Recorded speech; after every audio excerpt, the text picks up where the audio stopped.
Jeff, you talked about you start with 4K because that's your camera, but then down the line, this signal gets processed and you're streaming probably not at 4K, but at something else.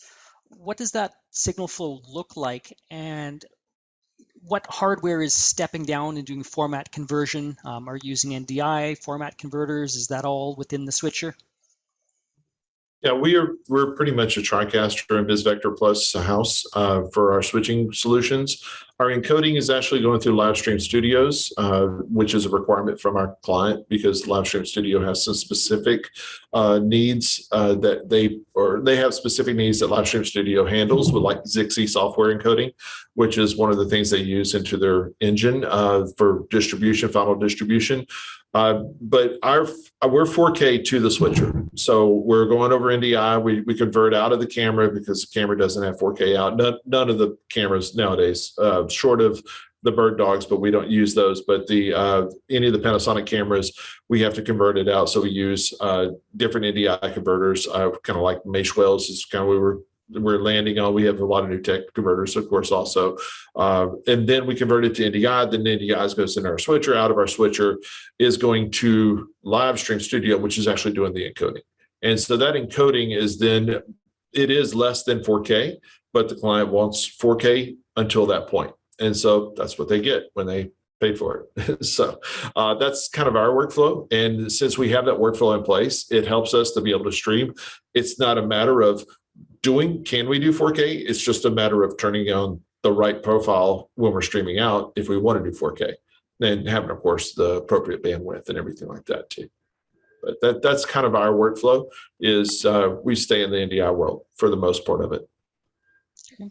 Corey, what about you? How's your workflow compared to that? Oh, okay. So in our studio, we have the new K-Rose SMPTE 2110 switcher with UE150s and the Technopoint system.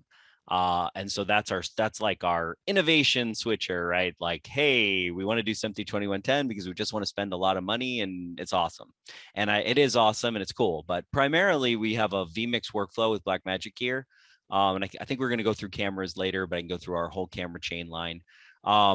But however, we have gone to more of what I call a Restream IO workflow. Now we are not using Restream IO, we're using our virtual video control room.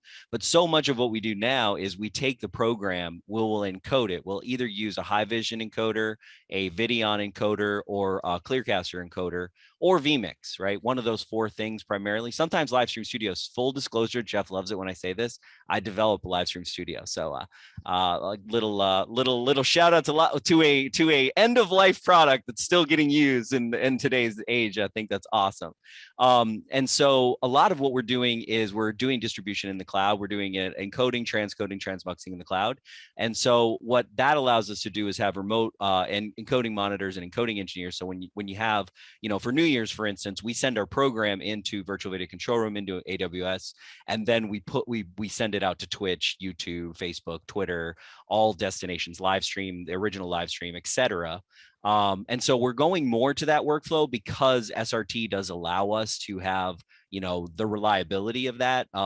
Everybody talks about SRT as a remote contribution, but one of the things I love about SRT and I've fallen in love with for the last, 3 or 4 years is its transmission over IP capabilities, specifically for distribution. So we primarily are using, a primary backup encoder, SRT to the cloud, and then out to destinations for most of our shows.